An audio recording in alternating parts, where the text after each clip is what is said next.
अस्सलामुअलैकुम। J and K reservation act and rules thereunder को पढ़ते हुए आज जे.एंड.के रिजर्वेशन एक्ट 2004 का थर्ड और आखिरी लेक्चर है। इस लेक्चर में हम चैप्टर 5 से स्टार्ट करेंगे क्योंकि चैप्टर 4 तक हमने जो है पिछले लेक्चर्स में कवर किया, और चैप्टर 5 जो है ये डील करता है मिसलेनियस टर्म्स के साथ, जिसमें पहली टर्म जो है रूल 11 के अंडर आती है वो है रोस्टर। तो हमें कहा गया है कि जो अपॉइंटिंग अथॉरिटी है वो रिजर्वेशंस को ड्यू शेयर देने के लिए एक रोस्टर मेंटेन करनी चाहिए इन सच मैनर जिस मैनर में गवर्नमेंट ने प्रेस्क्राइब किया होगा फ्रॉम टाइम टू टाइम। ये रोस्टर कैसा होता है, किस तरीके का होता है, वो हम आगे रिजर्वेशन रूल्स में पढ़ेंगे, डिटेल में पढ़ेंगे। लेकिन यहाँ पे थोड़ा आइडिया देने के लिए मैं आपको दिखा देती हूँ कि रोस्टर इस तरीके का होता है। 1 to 100 सीरियल नंबर दिया गया होता है और उसमें अलग अलग कैटेगरी की वैकेंसीज को जो है बाइफरकेट किया जाता है। ठीक है, सपोज अगर हमारे पास 14 वैकेंसीज है तो किस तरीके से हम इन 14 वैकेंसीज को एडवर्टीजमेंट पे डालेंगे एज पर कैटेगरीज, तो वो मैंने यहाँ पे आपको दिखाया है। First open merit, second RBA, third schedule caste, 4 5th open merit, 6 schedule tribe, 7 8 open merit, 9 economically weaker section, 10 ALC यानी actual line of control oblique international border IB, 11 open merit, 12 RBA, 13 Pahari speaking people, 14 open merit.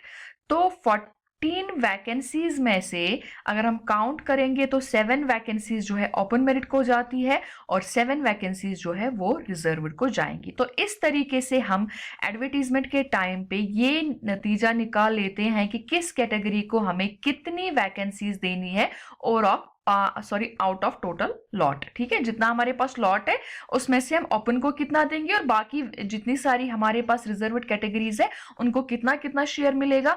तो वो हमें किस तरीके से पता चलता है, जब हम रोस्टर को फॉलो करते हैं। ठीक है, तो नेक्स्ट रूल 12 जो है वो क्या कहता है कि सिलेक्शन लिस्ट कौन प्रिपेयर करता है, तो वो करता है सिलेक्टिंग एजेंसी। ठीक है, जो भी सिलेक्टिंग एजेंसी होती है, जैसे हम यहाँ इस टाइम देखेंगे कि हमारे इतने सारे डिपार्टमेंट्स है, वो सब जो है इस टाइम पे अपनी जितनी सारी उनके पास वैकेंसीज होती है वो रेफर करती है किसको, अगर नॉन गेजेटेड हो तो जेकेएसएसबी को, और अगर गेजेटेड हो तो वो जाती है जेकेपीएससी को। ठीक है, तो डिपार्टमेंट्स जो है वो अपने कंसर्नड एडमिनिस्ट्रेटिव डिपार्टमेंट को फॉरवर्ड करते हैं वैकेंसीज, और वो जो कंसर्नड एडमिनिस्ट्रेटिव डिपार्टमेंट होता है वो उन वैकेंसीज को रेफर करता है टू द कंसर्नड एजेंसीज को। ठीक है, तो जैसे हम देखते हैं फॉर एग्जांपल अगर हमारे पास क्लास 4 की वैकेंसीज है तो हम अपने कंसर्नड एडमिनिस्ट्रेटिव डिपार्टमेंट को वो रेफर कर देते हैं, और एडमिनिस्ट्रेटिव डिपार्टमेंट कंसर्न जो है वो उसे फॉरवर्ड करता है किसको, जेकेएसएसबी को।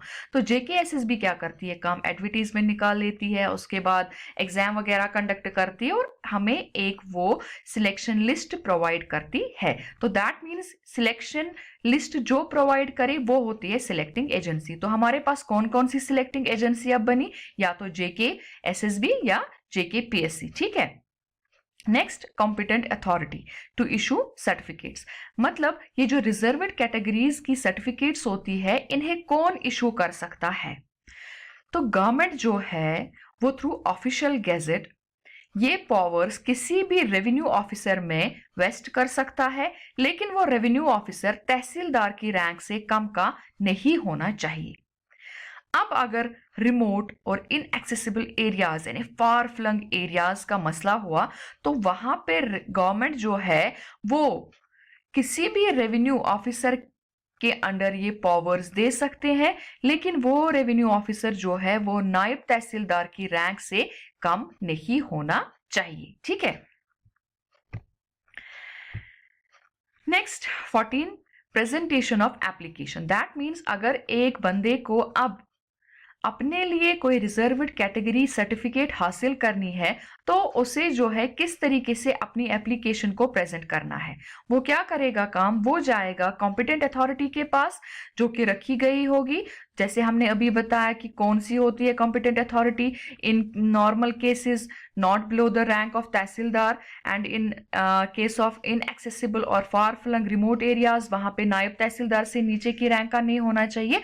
तो उस कॉम्पिटेंट अथॉरिटी के पास वो बंदा जाएगा अपनी एप्लीकेशन लेकर के, फॉर किसके लिए? Issuance of category certificate. ठीक है, तो कॉम्पिटेंट अथॉरिटी जो है जब वो एप्लीकेशन लेगी वो इमीडिएटली उस एप्लीकेशन को रिकॉर्ड करेगी एक रजिस्टर में और उस एप्लीकेंट को एक रिसीट देगी कि हाँ जी हमने आपसे एप्लीकेशन ले ली। उसके बाद क्या होगा, उस एप्लीकेशन को स्क्रूटनाइज किया जाएगा, इंक्वायरी की जाएगी, वेरिफिकेशन की जाएगी कि क्या ये एप्लीकेंट एलिजिबल है इस कैटेगरी के लिए या नहीं। तो अलग अलग कैटेगरीज के लिए अलग अलग जो है रखा गया है क्राइटेरिया, जो हम आगे रूल्स में पढ़ेंगे। कुछ मैंने पहले ही बता दिया है पहले लेक्चर्स में कि क्या क्या है कैटेगरीज के लिए क्राइटेरियाज, कुछ मैंने बता ही दिए हैं, कुछ आगे हम पढ़ेंगे। तो रजिस्ट्रेशन के टाइम पे क्या होना है कि कंडक्ट हो जाएंगी इंक्वायरीज एप्लीकेशन लेने के बाद एप्लीकेंट की, और वेरिफिकेशन होगी, और उसके बाद ही जो है या तो उसके हक में इशू की जाएगी या तो एप्लीकेशन रिजेक्ट की जाएगी अगर वो एलिजिबल नहीं पाया गया। ठीक है, तो अब अगर कॉम्पिटेंट अथॉरिटी को ये लगा कि ये एलिजिबल है या ये लगा कि ये एलिजिबल नहीं है, दोनों सूरतों में कॉम्पिटेंट अथॉरिटी को 15 डेज के अंडर अपना जो है फाइनल रिजल्ट पेश करना है। दैट मीन्स या तो उसे सर्टिफिकेट इशू करनी है या तो उसे रिजेक्ट करनी है एप्लीकेशन और उस एप्लीकेंट तक ये इंफॉर्मेशन पहुंचानी है। लेकिन कितने days? Within 15 days from the date of receipt of application, यानी कि जब वो एप्लीकेशन लेगी एप्लीकेंट से विद इन 15 डेज उसे या तो कैटेगरी सर्टिफिकेट इशू करनी है आफ्टर वेरिफिकेशन आफ्टर इंक्वायरी, या तो उसे इन्हीं विद इन 15 डेज में अगर उसे लगा आफ्टर इंक्वायरी कि वो एप्लीकेंट जो है वो एलिजिबल नहीं है तो उस एप्लीकेशन को वो रिजेक्ट करेगी। ठीक है, उसके बाद अब अगर एप्लीकेशन रिजेक्ट हो गई तो ये जो एग्रीव्ड बंदा होगा यानी कि जिसकी एप्लीकेशन रिजेक्ट की गई, तो वो within 90 days from the date of receipt of rejection order, यानी कि उसको बोला जाएगा ना कि आपकी जो ये है एप्लीकेशन रिजेक्ट हो गई, वो उसको जबानी नहीं बोला जाएगा। कॉम्पिटेंट अथॉरिटी प्रॉपरली एक लेटर उसके नाम पे एड्रेस करेगी, तो उससे बोलेगी कि आपकी जो ये एप्लीकेशन है ये जी रिजेक्ट हो गई because as per the eligibility criteria आप क्वालिफाई नहीं हो गए। तो उस डेट से जब से वो ये रिजेक्शन ऑर्डर लेगा विद इन 90 डेज वो अपील कर सकता है। कहाँ? किसके पास? या तो डिप्टी कमिश्नर के पास या तो डिविजनल कमिश्नर के पास। डिप्टी कमिश्नर के पास तब वो अपनी अपील लेके जाएगा अगर उसकी एप्लीकेशन जो है वो रिजेक्ट की होगी। किसने? किसी ऐसी अथॉरिटी ने जो सब ऑर्डिनेट होगी डिप्टी कमिश्नर को। और डिविजनल कमिश्नर के पास वो अपनी अपील लेके तब जाएगा अगर उसकी एप्लीकेशन को रिजेक्ट करने वाला रेवेन्यू ऑफिसर जो है वो डिप्टी कमिश्नर रैंक का होगा। ठीक है, तो वो जाके अपनी अपील जो है अपीलेट अथॉरिटी उसे हम कहेंगे उसके पास लेके जाएगा। वो मैंने बताया आपको अपीलेट अथॉरिटी कौन है, या तो डिप्टी कमिश्नर या तो divisional commissioner as the case may be. ठीक है, तो ये जो अपीलेट अथॉरिटी है ये इस एग्रीव्ड बंदे से एप्लीकेशन लेगी और विद इन 30 डेज जो है from the date of receipt of application वो ऑर्डर्स पास करेगी जैसे उसे लगे, चाहे वो भी एक्सेप्ट करे और उसको जो है जो कंसर्न्ड अथॉरिटी है उसको डायरेक्ट करे कि हाँ जी इसको दे दो सर्टिफिकेट, या अगर उसे लगे कि नहीं जी सच में ये इनएलिजिबल है तो वो रिजेक्शन ऑर्डर पास करेगी। ठीक है, लेकिन दोनों सूरतों में उसे जो है बराबर इस एग्रीव्ड बंदे का सुनना है, उसकी एप्लीकेशन लेनी है। ठीक है, उसके बाद रिविजन। अब ये जो अपीलेट अथॉरिटी है वो जब ये एप्लीकेशन लेगी वो कॉम्पिटेंट अथॉरिटी से रिकॉर्ड्स मांगेगी, खुद वो इंक्वायरी करेगी और उसके बाद रिवाइज करेगी जो ये भी कॉम्पिटेंट अथॉरिटी ने जो भी ऑर्डर पास किया था, चाहे रिजेक्शन का जिस तरीके से भी किया था, जो भी ग्राउंड्स दिए थे उन चीजों को रिविजिट करेगी, उस कॉम्पिटेंट अथॉरिटी के डिसीजन को रिवाइज करेगी। ठीक है, तो मैं आपको फिर से समझाती हूँ रिवीजन कि जो अपीलेट अथॉरिटी है वो जब एप्लीकेशन लेगी एग्रीव्ड पर्सन से वो कॉम्पिटेंट अथॉरिटी से वो सारे रिकॉर्ड्स मांगेगी कि जिस बेसिस पे उसने उसकी एप्लीकेशन को रिजेक्ट किया, उन सारी डिटेल्स के थ्रू जाएगी अपीलेट अथॉरिटी, खुद इंक्वायरी कंडक्ट करेगी, खुद देखेगी कि क्या इसमें सच्चाई है जो भी कॉम्पिटेंट अथॉरिटी ने रीजंस दिए हैं इसकी एप्लीकेशन को रिजेक्ट करने के लिए, और फिर उसके बाद जिस तरीके से उसे लगे वो ऑर्डर जो है इशू करेगी, either in favour of the aggrieved applicant और अगेंस्ट हिम। ठीक है, उसके बाद रूल 19 जो है वो डील करता है चॉइस के साथ। मतलब अब अगर एक बंदा जो है वो बैकवर्ड एरिया में रहता है, दैट मीन्स आरबीए कैंडिडेट है, और एट द सेम टाइम वो पहाड़ी भी बोलता है यानी पहाड़ी स्पीकिंग भी है, तो वो कितनी कैटेगरीज में आया? 2 कैटेगरीज में आया। ठीक, यानी आरबीए हो गया और साथ ही साथ वो पीएसपी में भी आ गया, या इकोनॉमिकली बैकवर्ड में भी आ गया। इतना ज्यादा बैकवर्ड है कि इकोनॉमिकली बैकवर्ड के जो क्राइटेरिया है उसमें भी फिट आ रहा है। तो जब एक कैंडिडेट 2 या 2 से ज्यादा, या हम ऐसे कहेंगे 1 से ज्यादा कैटेगरीज में जो है फॉल करता है, तो वो उन सब कैटेगरीज का बेनिफिट नहीं ले सकता है।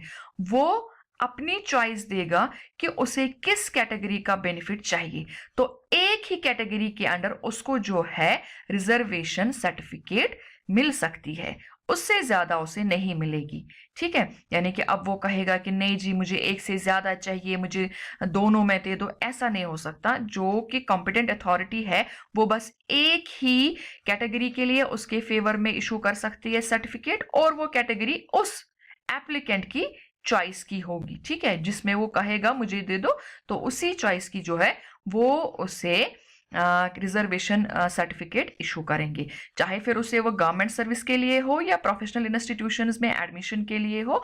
तो इस तरीके से जो है उसे सर्टिफिकेट दी जाएगी, लेकिन एक ही टाइप की यानी एक ही कैटेगरी की। ठीक है,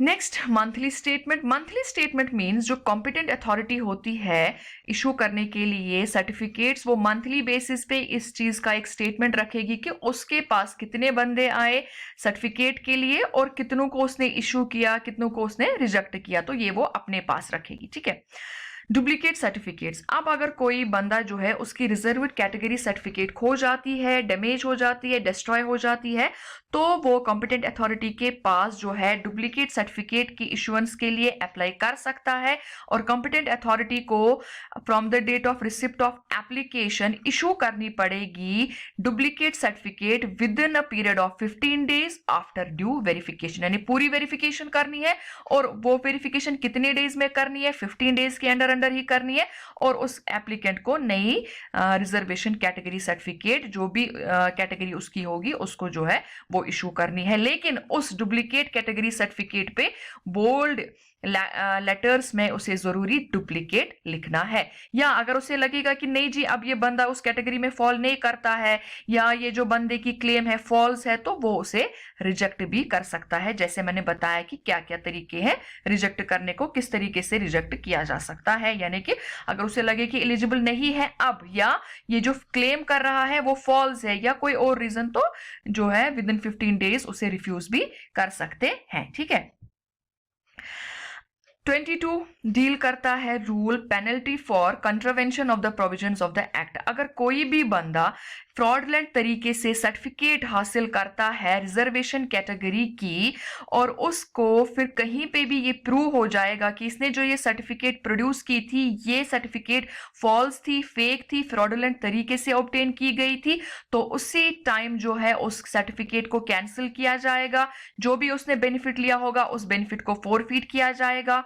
उसे जो है रिमूवल या डिसमिसल फ्रॉम सर्विस भी किया जा सकता है, और उस पे जो है fine not less than 10,000 rupees भी जो है लगाया जा सकता है। यानी कि इन तीनों में से कोई भी उस पे जो है लगाया जा सकता है, कोई भी 2 या तीनों भी उस पे जो है लगाए जा सकते हैं। ये 3 हमें कंडीशंस दी गई है कि अगर कोई फ्रॉडलेंट तरीके से सर्टिफिकेट हासिल करता है और फिर हमें ये पता चलता है कि ये फ्रॉड है, तो उस पे जो है किस तरीके की एक्शन की जाएगी। ठीक है, उसके बाद रूल्स, फ्रेमिंग ऑफ रूल्स। इस एक्ट के अंडर गवर्नमेंट कभी भी रूल्स फ्रेम कर सकती है, कभी भी रूल्स चेंज कर सकती है, कभी भी रूल्स जो कि इनकंसिस्टेंट होंगे विद एनी प्रोविजंस उन्हें चेंज कर सकती है, रिपील कर सकती है। और इस जिमन में जो भी ऑर्डर्स होगी वो गवर्नमेंट ही जो है वो इशू कर सकती है, और गवर्नमेंट ही इस जिमन में कोई भी नोटिफिकेशन जो है इशू कर सकती है। ठीक है, विद दिस हमारा ये सेक्शन 5 यानी चैप्टर 5 कंक्लूड होता है। आई होप आपको समझ आया होगा।